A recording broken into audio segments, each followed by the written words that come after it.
Welcome back to our YouTube channel. So ಇವತ್ತೇನು ಮಾಡ್ತಾ ಇದೀವಮ್ಮ? Crispy masala dosa ಮಾಡೋಣ. ಇರುವ ಪದಾರ್ಥಗಳು 4 ಗ್ಲಾಸ್ ಅಕ್ಕಿ,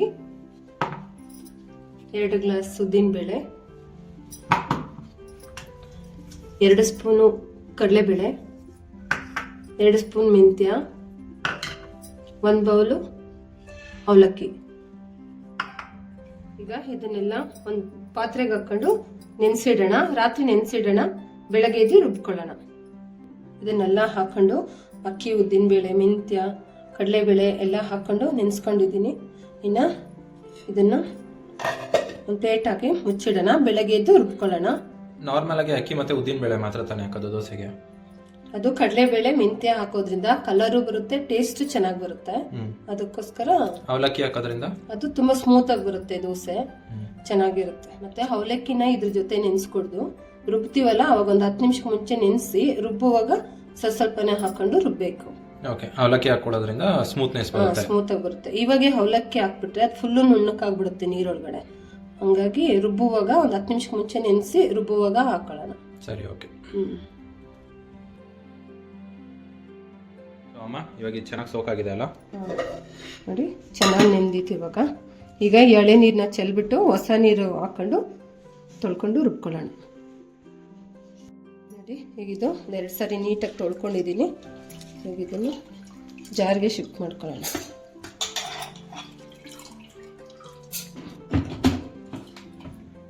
ಸ್ವಲ್ಪ ನೀರು ಹಾಕೊಂಡು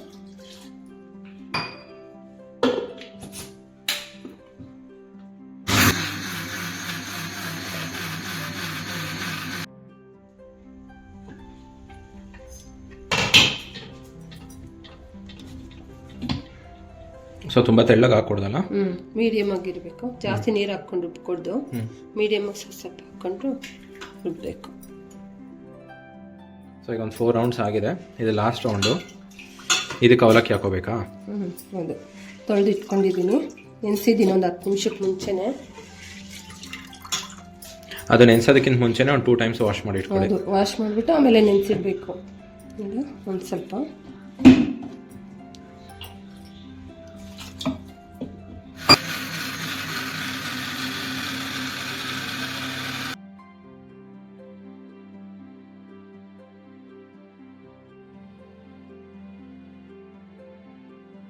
ಇದು ರುಬ್ಬಿದ್ದಾಯ್ತು.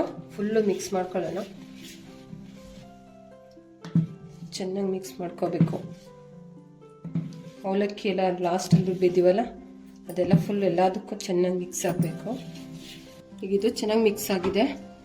ಪ್ಲೇಟ್ ಮುಚ್ಚಿ 4-5 ಅವರ್ ಬಿಡೋಣ, ಚೆನ್ನಾಗಿ ಉಬ್ಬಿರುತ್ತೆ.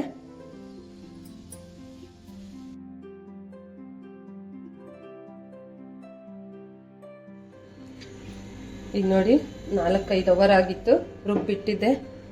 ಇದು ಚೆನ್ನಾಗಿ ಉಬ್ಬಿದೆ ನೋಡಿ, ಚೆನ್ನಾಗಿ ಉಕ್ಕಿದೆ. ಈ ಥರ ಉಪ್ಪಬೇಕು. ಈಗ ಚೆನ್ನಾಗಿ ಹಿಂಗೆ ಉಕ್ಕಿದ್ರೆ ಚೆನ್ನಾಗಿ ದೋಸೆ ಬರುತ್ತೆ.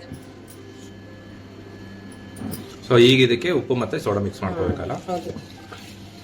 ಇದನ್ನ ಚೆನ್ನಾಗಿ ತಿರುಗಿಸ್ಕೊಡೋಣ. ಸೇಫ್ ಅಂಡ್ ಸೈಡ್ಗೆ ಕೆಳಗಡೆ ಒಂದು ಪ್ಲೇಟ್ ಇಟ್ಕೊಂಡಿರಿ. ಸೊ ಜಾಸ್ತಿ ಉಕ್ಕಿದ್ರೆ ಪ್ಲೇಟ್ ಬಿದ್ದಿರುತ್ತೆ. ಹೌದು. ನೋಡಿ, ಇದಕ್ಕೆ ಸ್ವಲ್ಪ ಸೋಡಾ, ಅಡುಗೆ ಸೋಡಾ ಇದು ಸ್ವಲ್ಪ, ಮತ್ತೆ ರುಚಿಗೆ ತಕ್ಕಷ್ಟು ಉಪ್ಪು. ನೀವು ಸ್ವಲ್ಪ ಸ್ವಲ್ಪ ಮಾಡ್ಕೊಳ್ಳೋರು ಸ್ವಲ್ಪನೇ ಮಿಕ್ಸ್ ಮಾಡ್ಕೊಳ್ಳಿ. ಒಂದೇ ಸಲ ಮಾಡಂಗಿದ್ರೆ ಫುಲ್ಲು ಒಂದೇ ಸಲ ಹಾಕೊಳ್ಳಿ. ಹೌದು. ಇಲ್ಲಾಂದ್ರೆ ಹಿಟ್ಟು ಸಪ್ರೇಟಾಗಿ ಎತ್ತಿಟ್ಕೊಂಡು ಎಷ್ಟು ಬೇಕೋ ಅಷ್ಟಕ್ಕೆ ಮಾತ್ರ ಹಾಕೋಬೋದು. ಈ ಥರ ಕಲಸಿ ಒಂದು 5 ನಿಮಿಷ ಬಿಟ್ಬಿಡ್ಬೇಕು. ಆಮೇಲೆ ದೋಸೆ ಹಾಕೋಬೇಕು. ಸ್ವಲ್ಪ ನೆನೆಯಕ್ಕೆ ಬಿಡ್ಬೇಕು, ಒಂದು 5 ನಿಮಿಷ 10 ನಿಮಿಷ. ಈಗ ಸ್ಟವ್ ಹಚ್ಕೊಳ್ಳೋಣ. ತವ ಇಟ್ಕೊಂಡು ಸ್ವಲ್ಪ ಕಾಯಿಲೆ. ಈಗ ನಾನು ಆನಿಯನ್ ಕಟ್ ಮಾಡ್ಕೊಂಡಿದ್ದೀನಿ, ಅರ್ಧ ಆನಿಯನ್ನು ನೋಡಿ. ಈ ಥರ ಇಟ್ಕೊಂಡ್ರೆ ಈ ಥರ ಸ್ವಲ್ಪ ಎಣ್ಣೆ ಒಳಗಡೆ ಹೆಚ್ಕೊಂಡು ಈ ಥರ ಪಾನ್ಗೆ ನೀಟಾಗಿ ಹಚ್ಕೋಬೋದು. ಸೊ ಈ ಥರ ಮಾಡೋದ್ರಿಂದ ದೋಸೆ ಸ್ಟಿಕ್ ಆಗಲ್ಲ, ಚೆನ್ನಾಗಿ ಬರುತ್ತೆ ದೋಸೆ. ಈ ಥರ ಎಣ್ಣೆ ಹಚ್ಕೊಂಡು ನಮ್ಮ ಕೈ ಬಿಸಿನೂ ತಾಕಲ್ಲ, ಈ ಥರ ಇಟ್ಕೊಂಡು ಚೆನ್ನಾಗಿ ಮಾಡ್ಕೋಬೋದು. ಕೈಗೆ ಸ್ವಲ್ಪನೂ ಬಿಸಿ ಹತ್ತಲ್ಲ. ಉಪ್ಪು ಸೋಡಾ ಹಾಕಿ ಮಿಕ್ಸ್ ಮಾಡಿ ಇಟ್ಕೊಂಡಿದ್ವಿ.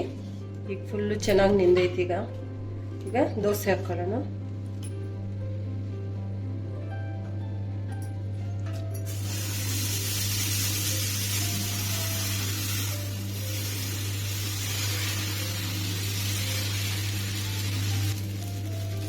ಇದಕ್ಕೆ ಸ್ವಲ್ಪ ಈಗ ಎಣ್ಣೆ ಹಾಕೊ.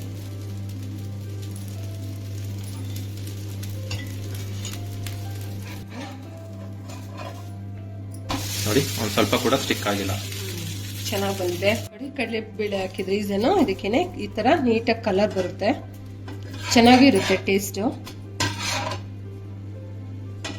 ಪ್ಲೇಟ್ ಸರ್ವ್ ಮಾಡ್ಕೊಳ್ಳೋಣ. ಈಗ ಪ್ಲೇಟಿಗೆ ಸರ್ವ್ ಮಾಡ್ಕೊಳ್ಳೋಣ.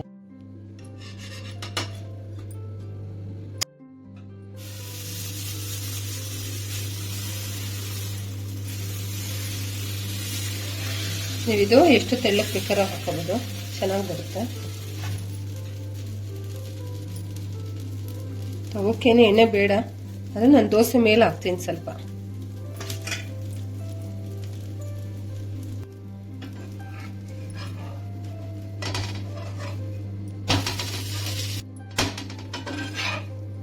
ನೋಡಿ ದೋಸೆ ಚೆನ್ನಾಗಿ ಬಂತು.